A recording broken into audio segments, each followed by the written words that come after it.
Hey good people, and welcome back to the channel. I just finished watching Naked and Afraid Last One Standing Season 3 Episode 7, and if I had to give this episode a rating on a scale of 1 to 10, I'll give it a solid 6. This episode was by far one of the better episodes for the season, and it's the best episode since episode 3 of the season. There were some truly shocking things that happened, but I didn't rate this episode any higher because it ended on a cliffhanger, and I hate cliffhanger endings. But over the course of the review, I will share my thoughts on the important events that happened, and I will share my thoughts on who has the best chance of making it to the finale. So without any further delay, let's jump right in. The first important event that I want to discuss is Max tapping out right out of the gate. This episode begins where it left off last week, which was with Max facing the choice of joining one of the two established camps. Well, good people, Max decided to tap out of the competition instead, and in my opinion, this was one of the most mind-boggling tap-outs for the season. I can understand Jermaine tapping out earlier in the season because he felt that the members of his team were trying to drive him away and he was too old for those shenanigans. I could somewhat understand why Laura, Kayla, and Trish tapped out. In their minds, they had no chance of winning, and it was easier to accuse the game of being rigged than to fight through adversity. But with Max, the reason he gives for tapping out is that his heart was no longer in it anymore, and he's listening to the universe. But if we're keeping it real, then what the hell does that even mean? If Max told me he was tapping out because the second-degree burns to his foot could potentially hinder his ability to compete at a high level, then I would have understood. But he really didn't mention that, and he also migrated several miles to Zone 3 on a bad foot. If the foot was really an issue, why not tap out before the migration? Either way, Max's decision to tap makes him the 5th cast member to voluntarily tap out of the competition this season.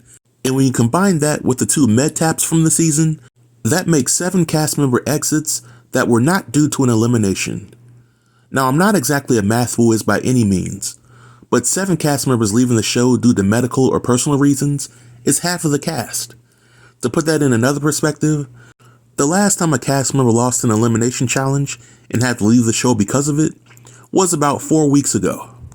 Now, I know that the showrunners have to work with what they're given with these type of situations, but I foresee some changes coming to the show's format in the future if the show is too dangerous or if the cast members sign up for the show only to leave prematurely because they no longer want to be there. The second important event would be Matt getting another hog. In this episode, we get scenes which show Darren, Patrick, and Matt hunting and Chini fishing. Darren and Patrick are unsuccessful, Chini gets 2 big fish, but Matt gets another decent-sized hog, and Matt was faced with the decision of saving the hog for himself or sharing the hog with everybody else. Matt, being Matt, decided to share the hog and some of his salt with everybody, even though Matt did all of the processing of the hog himself. When I saw this scene, I had a similar reaction to the first time I saw Matt sharing his food with everybody, which was, why, Matt, why? Are the showrunners making Matt share his food with everybody else? Because doing so would prevent more voluntary tap-outs? Is Matt looking for a quid pro quo from the other survivalists? Because he surely didn't get anything in return for sharing his food the last time. Or does Matt have a savior complex? And does he feel the need to be known as the guy that saved the day as well as be known as the most important person in the competition? Either way, I wasn't a fan of this strategy because the show promotes itself as a competition, meaning there are eliminations and there can only be one winner. Since when has it been wise for somebody to help their competitor be at their best, especially when $100,000 is on the line? If you watch pro sports, high stakes poker, or anything with a competitive element, most people would never do the equivalent of what Matt did in this competition. But I digress. And on another note, just imagine if Laura, Kayla, and Trish were still in the competition at this point. They would have gotten some of Matt's pig, and they would have had enough energy to make it to the next phase of the competition. But the last point that I want to make about Matt's catch is that it gave more credibility to Jermaine's advice about hunting hogs. Earlier in the season, Jermaine told Patrick that sometimes it's best to wait for the hog to come to you if you want to catch it. Yet Patrick believed in stalking the hog. In this episode, we see Patrick chasing a hog that he was stalking, and he nearly became depleted because of the energy that he used to hunt it. If Jermaine was still around to see Matt's success up until this point, it would have been a great I told you so moment. The last important event for this episode would have to be the episode challenge.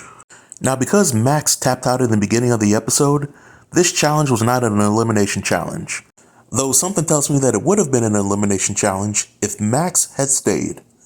But this challenge was a challenge that required the remaining cast members to dig a seep well, create a rocket stove, start a fire, fill a pot with water, and put the pot on the rocket stove until it reached a rolling boil. The person who finished the fastest gets their pick of a survival item and some Australian lobsters. The second and third person who finish also get to pick from the remaining survival items, and they get some Australian lobsters. The last person to finish gets absolutely nothing. As the challenge gets underway, the cast members implemented different strategies when completing the challenge. Patrick and Darren relied on speed to get an early lead in digging their seep wells and creating their rocket stoves, but they encountered some issues when trying to light their fires. Cheney, on the other hand, is an expert at starting fires in wet conditions, and while Patrick and Darren were way ahead of her in this challenge, Cheney was able to rally from behind and come in first because she had the perfect strategy for creating her rocket stove and getting her fire started. I wish the same could be said about Matt. Matt's decision to make fire away from his rocket stove and creating a rocket stove on a steep hill caused him to come in last in the challenge. I initially thought that Matt was just outclassed in the challenge, but now that I look back on Matt's performance for the challenge, I realized that in Matt's mind, he really had nothing to gain from placing first, second, or third in the challenge. He still has plenty of meat from the hog that he hunted, he could easily hunt another hog when the food runs out, and he still has a block of salt left. So in my opinion, it seems like there was little to no motivation for Matt to place in the top 3 for the challenge.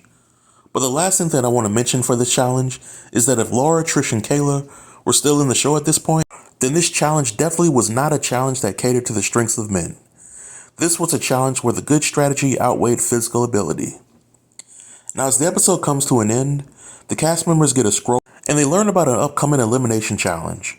The elimination challenge will be Friction Fire Challenge. So when I first learned about the challenge, I was not surprised about what it would entail, because most of the cast members pretty much guessed what the challenge would be. And for the past 2 seasons, the challenge right before the finale was a Friction Fire Challenge. So whether the cast members were tipped off this season about the last challenge, or if the challenges have just become that predictable, I think that in future seasons, the showrunners need to change things up so that things become less predictable and so that the competitive advantages are minimized at this stage of the game. But as the episode comes to an end, we see Cheney and Matt make a pact to get to the finale together. Now heading into the finale, I still think that Matt has a distinct advantage over everybody else as long as he doesn't make any careless decisions when doing the challenge. Same with Cheney. She's been on a roll for the past 2 challenges, and she and Matt seem to have a good grip on the making friction fires. I don't foresee her getting eliminated before the finale, and Jermaine's prediction that Cheney would win it seems to be becoming a reality at this point. Out of Patrick and Darren, I think that Darren stands a better chance of making it to the finale because he got to pick a shovel for coming in second in this episode's challenge, and I think that the shovel will come in handy. So that leaves Patrick as having the highest risk of getting eliminated before the finale. I predicted that Patrick would make it to the finale at the beginning of this season, but I think that he comes up just short one more time. But those are my thoughts, and this marks the end of the review. If you have any comments, then feel free to leave them below in the comment section, and I'll reply to everybody. Until next time, stay tuned and stay safe. Peace.